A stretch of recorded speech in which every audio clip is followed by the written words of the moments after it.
AP deputy CM Pawan మరింత దూకుడు పెంచే అవకాశం ఉంది. వైసీపీ పార్టీ నుంచి రాజకీయంగా హెచ్చరికలు వచ్చిన ప్రతిసారి పవన్ కళ్యాణ్ స్పందిస్తూ ఉంటారు. ఈసారి కూడా అలానే స్పందించారు. ప్రభుత్వ మెడికల్ కాలేజీల ప్రైవేటీకరణ అంశానికి సంబంధించి జగన్ ఇటీవల హెచ్చరికలు జారీ చేసిన సంగతి తెలిసిందే.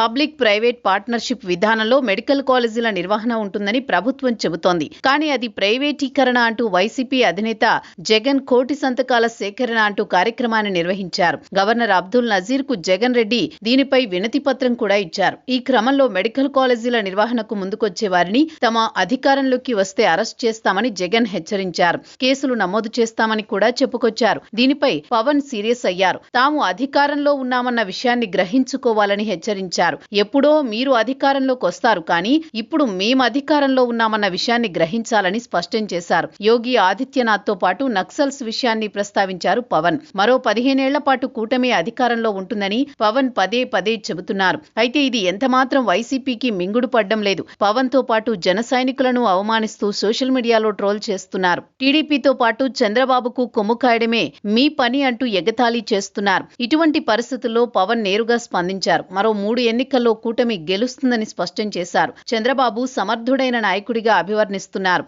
వైసీపీ నుండి రాజకీయంగా విమర్శలు వచ్చిన ప్రతిసారి పవన్ నోటి నుంచి మరో 15 ఏళ్ల పాటు కూటమి ఉంటుందన్న మాట వస్తోంది. ఆపై వైఎస్ఆర్ కాంగ్రెస్ పార్టీని అధికారంలోకి రానివ్వనని చంద్రబాబు కూటమి నాయకుడు అంటూ తేల్చి చెబుతున్నారు. తాజాగా పవన్ కళ్యాణ్ స్పందించారు. అమరజీవి పేరిట జల్ జీవన్ మిషన్ పనులను ప్రారంభించారు. ఈ సందర్భంగా హెచ్చరికలతో కూడిన వ్యాఖ్యలు చేశారు. వైసీపీ గూండాయిజాన్ని అడ్డుకుంటామని హెచ్చరించారు. ఇటువంటి వారికి ఉత్తరప్రదేశ్ సీఎం యోగి లాంటి వారి ట్రీట్మెంట్ సరిపోతుందని తేల్చి చెప్పారు. దేశంలో నక్సలిజాన్ని ప్రభుత్వాలు అణిచివేశాయని మీరో లెక్క అంటూ తేల్చి చెప్పారు పవన్. అయితే జగన్ తో పాటు వైసీపీకి కెలికి ప్రతిసారి పవన్ ఇదే మాదిరిగా స్పందిస్తుండడం విశేషం.